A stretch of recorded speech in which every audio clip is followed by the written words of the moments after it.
할렐루야. 오늘도 예배의 신앙을 지켜가시는 사랑하는 임마누엘의 성도님들에게 하나님의 사랑과 은혜가 충만하시기를 예수님의 이름으로 축복합니다. 서로 다른 마음을 품고 산다는 것은 생각보다 훨씬 슬픈 일입니다. 오랜만에 우리 아버님들께서 집안일을 한번 돕겠다는 마음으로 주방으로 들어갔는데 그 모습을 답답하게 지켜보시다가 그냥 저리 가서 TV나 보세요 라고 하는 이 어머님들의 마음이 많이 다른 것 같습니다. 돈을 선물하는 게 최고인 줄 알았던 남편과는 다르게 장미꽃 한 송이와 또 편지 한 장을 기다리는 아내의 마음은 많이 다른 것 같습니다. 공부 열심히 해서 다 너 잘되라고 잔소리를 하고 있는 어머님들의 마음과 왜 맨날 나한테만 잔소리냐고 스트레스를 받아 하는 자녀들의 마음은 많이 다른 것 같습니다. 특별히 내가 정말 사랑하는 사람과 마음이 다르다라는 것은 단순히 직장 상사와 마음이 다르거나 또 친구와 마음이 다른 것과는 서운하고 아픈 강도가 많이 차이가 나는 것 같습니다. 그렇다면 목숨까지 내어주실 만큼 우리를 사랑하시는 그 예수님과 함께하고 있는 우리들의 마음은 어떻게 다르겠습니까? 혹시 우리의 마음과 예수님의 마음이 같을지도 모른다는 기대감을 여러분들은 가져보실 수 있으시겠습니까? 오늘 본문 말씀을 통해서 그것을 함께 고민해 보고 싶습니다. 먼저 마태복음 16장에서 예수님의 위치를 한번 살펴보겠습니다. 16장 1절에 보면 사두개인과 바리새인들이 예수님을 시험하고자 찾아왔다라는 기록이 있습니다. 예수님이 아무런 영향력도 없는 사람이었다면, 또한 그들에게 거슬리지 않는 사람이었다면 사회 지배계층이었던 그들이 굳이 예수님을 시험하여 곤경에 빠뜨리려고 하지 않았을 것입니다. 이 말은 예수님은 이미 당시에 상당한 인지도를 가지고 계셨다라는 이야기가 됩니다. 그럴 수밖에 없었던 것이 의사도 아닌 예수님께서 나병 환자를 고치셨고 중풍병에 걸려있던 백부장의 하인도 고치셨습니다. 풍랑을 잔잔케 하시고 무리를 걸으시고 귀신 들린 사람을 회복시켜 주시고 눈먼 자들과 벙어리 된 자들도 고쳐주셨습니다.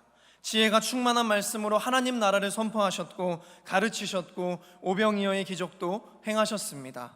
이쯤 되면 예수님의 영향력이 컸던 것은 당연한 일입니다. 그리고 그러다 보니 마치 예수님과 같이 신분이 상승된 것처럼 느낌을 느꼈던 자들이 있었습니다. 누구입니까? 제자들입니다. 당시 제자들의 마음이 어땠겠습니까? 예수님과 함께하고 있다라는 사실, 내가 그 제자라는 사실이 얼마나 대단하고 자랑스럽게 여겨졌겠습니까? 왠지 나까지 대단한 사람이 된 것 같은 그런 느낌도 받지 않았겠습니까? 이렇게 예수님과 동행한다라고 하는 것은 제자들에게는 꿈을 꾸는 듯, 그리고 구름 위를 걷는 것 같은 행복을 느끼게 했을 것입니다. 그리고 제자들은 이러한 시간들이 계속되기를 바랬습니다. 아니, 더 놀라운 일들이 자신들의 삶을 기다리고 있다고 기대하고 있었습니다. 우리 다 같이 본문 말씀 21절을 함께 합독하겠습니다. 21절입니다. 시작.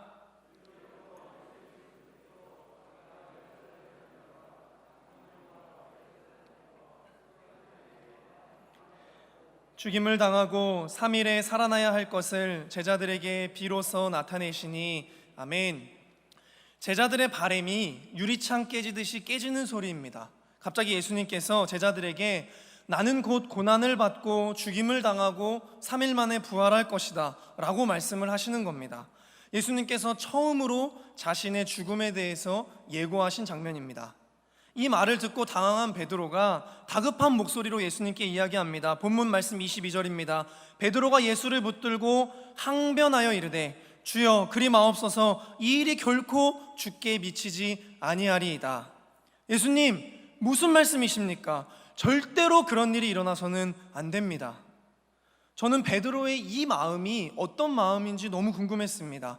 베드로가 예수님을 너무 사랑해서 눈물을 흘리면서 예수님 절대 그러시면 안 돼요, 절대 죽지 마세요 라고 한 건지, 아니면 너무 당황해서 예수님 제가 지금 잘못 들은 거 아니죠? 라고 한 건지, 아니면 예수님을 너무나 걱정해서 예수님 걱정하지 마십시오, 제가 그 일이 일어나지 않도록 꼭 막아내겠습니다 라고 한 것인지 말입니다. 그런데 성경의 원어를 살펴보면 베드로의 마음을 읽어낼 수 있습니다. 베드로가 예수를 붙들고 항변하였다라는 문장에서 이 항변하였다는 이 베드로의 태도는 에피티마오, 비난하다, 책망하다, 훈계하다, 엄격하게 따지다, 금하다 라는 의미를 가지고 있습니다. 즉 베드로는 지금 예수님의 죽음에 대한 이 예고를 비난하고 책망하고 훈계하고 따지는 태도로 반응했다는 것을 우리는 알 수 있습니다. 그리고 이것은 성경에서 베드로가 예수님에게 직접적으로 강한 태도를 보인 처음이자 마지막 사건이었습니다. 이런 베드로의 태도에 예수님은 더욱 강도 높은 말을 하십니다. 본문 말씀 23절입니다. 사탄아, 내 뒤로 물러가라. 너는 나를 넘어지게 하는 자로다. 네가 하나님의 일을 생각하지 아니하고 도리어 사람의 일을 생각하는도다. 우리는 결코 자연스럽지 못한 이 낯선 대화 속에서 특별히 베드로의 모습을 통해서 우리가 고민해야 할 신앙의 모습을 함께 발견할 수 있습니다. 그것은 첫 번째로 나를 향하신 예수님의 계획을 신뢰해야 합니다. 우리 본문 말씀 21절을 우리 다시 한번 합독하겠습니다. 시작. 이때로부터 예수 그리스도께서 자기가 예루살렘에 올라가 장로들과 대제사장들과 서기관들에게 많은 고난을 받고 죽임을 당하고 제3일에 살아나야 할 것을 제자들에게 비로소 나타내시니. 아멘. 21절의 도입은 이때로부터라는 말로 시작이 되고 21절 끝부분에는 비로소 나타내시니 라는 말이 기록되어 있습니다. 즉 죽음과 부활을 예고하시는 이 예수님의 말씀이 의도적으로 어떤 시점에 선포되었다라는 것을 우리는 알 수 있습니다. 왜 예수님께서 이때 비로소 죽음과 부활을 말씀하셨는가? 이것은 우리가 함께 읽은 본문 이전을 보시면 16장 13절부터 20절까지 예수님과 제자들이 대화하는 장면이 기록되어 있습니다. 예수님께서 제자들에게 물으셨습니다. 사람들이 나를 누구라 하더냐? 세례 요한이라 하는 자들도 있고 엘리야, 예레미야, 그리고 선지자들 중에 한 사람이라고 하는 사람들도 있습니다. 그렇구나. 그렇다면 너희는 나를 누구라 하느냐? 이때 우리가 잘 아는 베드로의 믿음의 고백이 들려옵니다. 우리 마태복음 16장 9절 말씀을 함께 합독하겠습니다. 시작. 시몬 베드로가 대답하여 이르되 주는 그리스도시요 살아계신 하나님의 아들이시니이다. 아멘. 예수님께서 이 고백이 얼마나 흡족하게 느껴지셨는지 시몬아 네가 복이 있다. 그 고백을 알게 하신 이는 하늘에 계신 내 아버지시다. 내가 너에게 천국의 열쇠를 주겠다 라고 말씀하셨습니다. 이 대화가 끝나고 나서 그리고 나서 오늘 본문의 시작을 알립니다. 이때로부터. 베드로의 고백을 들으신 예수님께서 생각하시기에 이제는 비로소 나의 죽음과 부활을 알려도 되겠구나 라고 말씀의 때를 결정하신 겁니다. 그런데 정작 베드로는 예수님의 이 이야기를 듣고 나서 예수님께 항변하고 있다라고 성경은 이야기하고 있습니다. 예수님과 베드로의 마음이 많이 달랐습니다. 예수님은 천국의 열쇠를 베드로에게 주시겠다고 말씀하신 뒤에 그 천국의 문을 열기 위해서 나의 죽음과 부활을 비로소 말씀하셨습니다. 그런데 베드로는 자신이 예수님께 주는 그리스도시요 살아계신 하나님의 아들이십니다 라고 고백하고도 하나님의 계획을 신뢰하지 못했고 받아들이지 못했습니다. 그저 하나님의 뜻을 거절하고 반기를 드는 항변하는 모습만 보일 뿐이었습니다. 이런 베드로의 모습을 보면서 저는 꼭 저의 모습이 떠올랐습니다. 특별히 제가 뭔가 어려움에 있거나 고통 중에 있을 때 지금 나의 삶 가운데 천국의 열쇠를 허락하신 하나님의 계획이 있음을 믿습니다 라는 이러한 신뢰보다는 하나님 왜죠? 왜 제가 이런 어려움을 겪어야 하죠? 왜 제가 이런 수모를 겪어야 합니까? 전 그저 예수님을 열심히 따라서 살아보겠다고 한 것밖에는 없는데 하나님 너무하시는 거 아닙니까? 도무지 이해할 수가 없습니다 라고 하나님의 뜻을 생각하기보다는 베드로처럼 항변했던 순간들이 더 많았던 것 같습니다. 사랑하는 성도 여러분, 100번의 대단한 고백보다 또한 내 작은 지혜로 이해할 수 없는 상황에 항변하는 것보다 나의 삶 가운데 신실하게 역사하시는 그리고 여호와 이레로 반드시 역사하여 주실 예수님의 계획을 믿음으로 신뢰하는 것이 우리가 품어야 할 신앙인의 모습인 줄 믿습니다. 왜냐하면 하나님은 우리의 과거와 현재와 미래를 보실 수 있는 분이시기에 우리의 계획보다 하나님의 계획이 크시며, 고린도전서 1장 25절의 말씀과 같이 하나님의 어리석음이 사람보다 지혜롭고 하나님의 약하심이 사람보다 강하기 때문입니다. 그러므로 우리의 삶 가운데 찾아오는 그 어떤 절망스러운 이야기들, 그리고 눈물 흘릴 수밖에 없는 너무나 가슴이 시린 사건들 가운데에서도 천국의 열쇠의 주인 되시는 하나님께서 나를 향하신 신실하신 계획으로 나를 다시 일으켜 세워주실 그 하나님의 뜻을 믿음으로 신뢰하시는 임마누엘의 모든 성도님들이 되실 수 있기를 예수님의 이름으로 축복합니다. 두 번째로, 세상의 복보다 영적 은혜에 더욱 집중해야 합니다. 우리 다 같이 본문 말씀 22절을 함께 합독하겠습니다. 시작. 그리 마옵소서. 이 일이 결코 주께 미치지 아니하리이다. 아멘. 예수님께서 죽음과 부활을 말씀하실 때 베드로는 자신이 어떻게 해서든지 예수님이 계획하신 이 일을 막아야 한다는 생각에 휩싸였습니다. 22절을 원어적 해석으로 보면 예수님, 당신과 그 일이 결코 관계없을 것입니다. 하나님께서 그렇게 하지 않으실 것입니다 라고 해석이 됩니다. 얼핏 보면 베드로의 이 말 속에는 예수님을 향한 연민이나 또 믿음의 고백 혹은 애절한 사랑이 담긴 것처럼 느껴집니다. 그런데 만약 베드로의 이 마음이 정말 예수님을 사랑하는 마음이었다면, 과연 예수님께서 베드로의 사랑하는 그 마음을 향해서 사탄아, 내 뒤로 물러가라. 너는 나를 넘어지게 하는 자로다. 네가 하나님의 일을 생각하지 아니하고 도리어 사람의 일을 생각하는도다. 이렇게 말씀하셨겠습니까? 누구보다 인격적이신 예수님께서 말입니다. 우리는 제자들이 평소에 예수님께 보여왔던 모습이 어떤 모습이었는지를 함께 생각해 볼 필요가 있습니다. 예수님께서는 공생의 기간 중에 공개적으로 자신의 죽음과 부활을 총 3번 말씀하십니다. 그런데 예수님께서 이 말씀을 하실 때마다 제자들의 반응이 똑같습니다. 예수님께서 두 번째로 자신의 죽음과 부활을 말씀하신 내용이 마태복음 17장 22절에서 23절의 말씀이 기록되어 있습니다. 제가 봉독하겠습니다. 갈릴리에 모일 때에 예수께서 제자들에게 이르시되 인자가 장차 사람들의 손에 넘겨져 죽임을 당하고 제3일에 살아나리라 하시니 제자들이 매우 근심하더라. 매우 근심하더라. 세 번째 예고는 누가복음 18장 32절에서 34절에 기록되어 있습니다. 인자가 이방인들에게 넘겨져 희롱을 당하고 능욕을 당하고 침뱉음을 당하겠으며 그들은 채찍질하고 그를 죽일 것이나 그는 3일 만에 살아나리라 하시되 제자들이 이것을 하나도 깨닫지 못하였으니 그 말씀이 감추었으므로 그들이 이 이르신 바를 알지 못하였더라. 그 이르신 바를 알지 못하였더라. 특별히 마태복음에서는 예수님께서 죽음과 부활에 대해서 3번째로 말씀하신 뒤에 야고보와 요한의 어머니와 예수님이 대화하는 장면이 기록되고 있는데 이렇게 이야기합니다. 마태복음 20장 21절에서 22절 말씀을 함께 봉독하겠습니다. 시작. 무엇을 원하느냐? 이르되 나의 이 두 아들을 주의 나라에서 하나는 주의 우편에 하나는 주의 좌편에 앉게 하옵소서. 예수께서 대답하여 이르시되 너희는 너희가 구하는 것을 알지 못하는도다. 내가 마시려는 잔을 너희가 마실 수 있느냐? 그들이 말하되 할 수 있나이다. 아멘. 지금 예수님은 자신의 고난과 또 수치를 통한 죽음을 말씀하고 계신데 예수님을 따르는 제자들은 자신이 누리게 될 영광, 내가 예수님의 좌편에 앉을 것이다, 우편에 앉을 것이다, 그 무언가에 정신이 팔려 있었습니다. 마치 고통의 죽음을 앞에 둔 부모를 두고 재산 상속 싸움에 혈안이 되어 있는 안타까운 자녀들처럼 말입니다.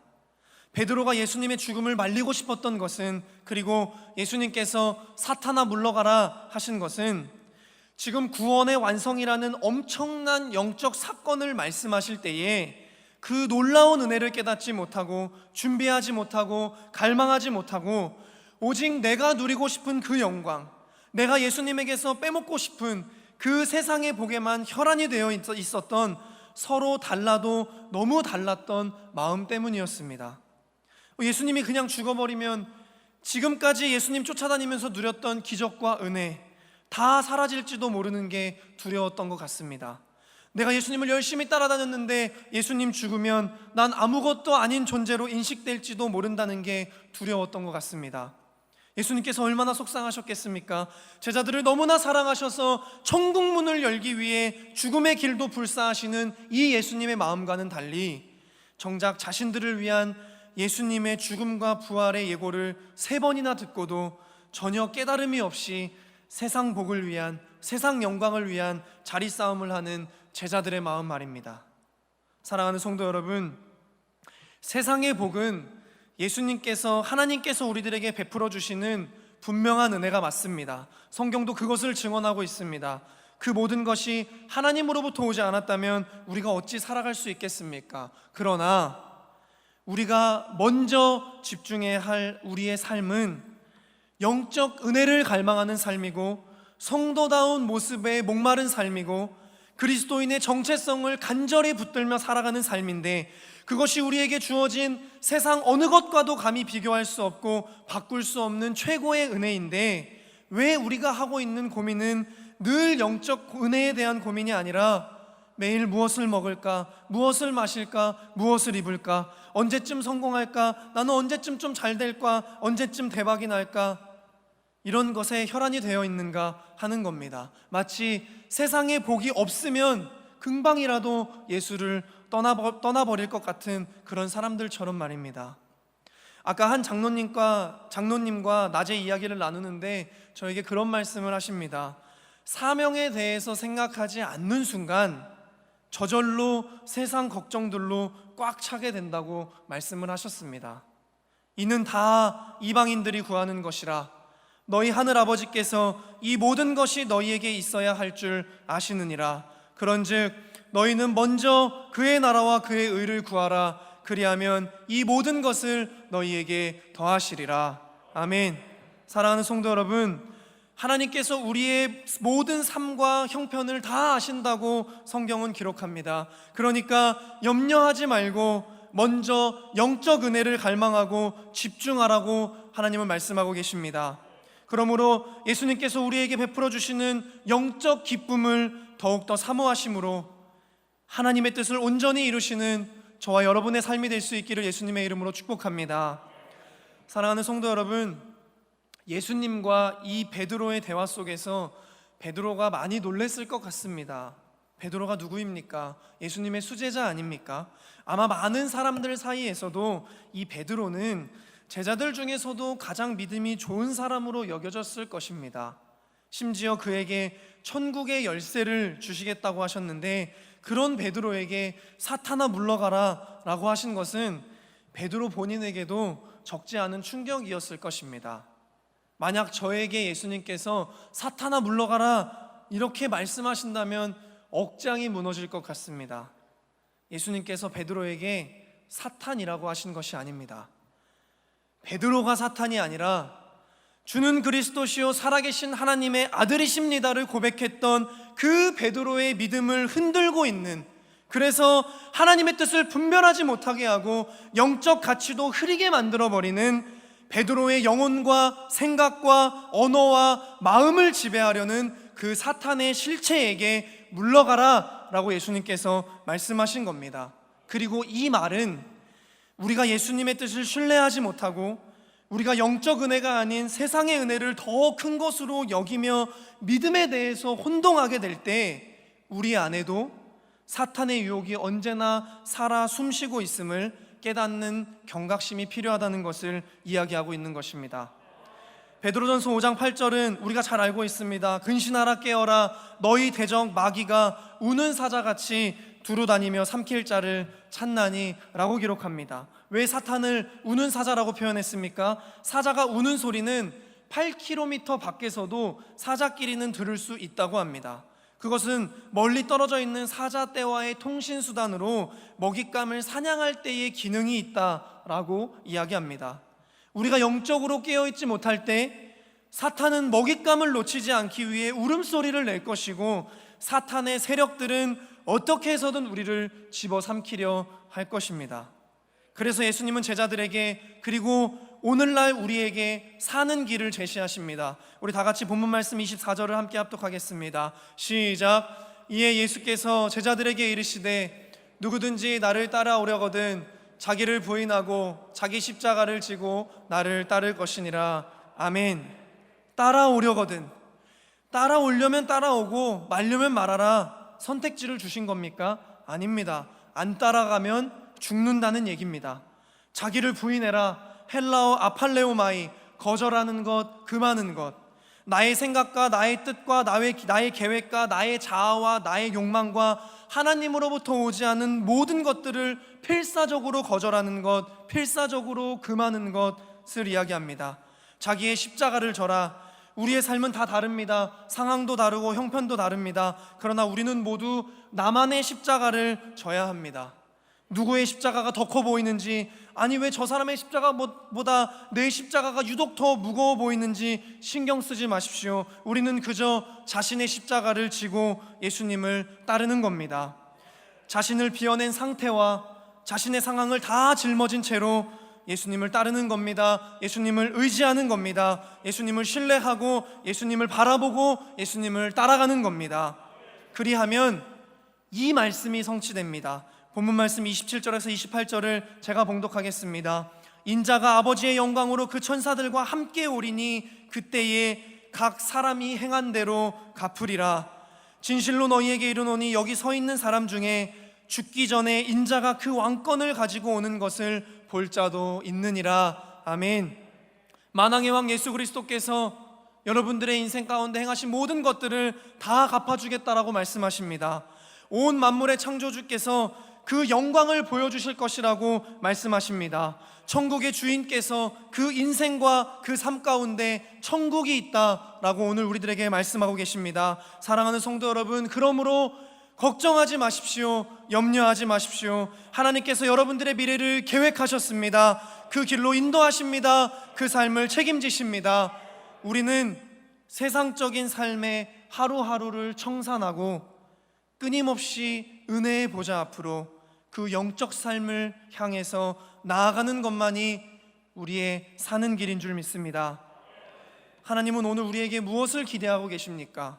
바리새인과 같은 대단한 기도문입니까? 베드로와 같은 멋진 신앙 고백입니까? 아닙니다.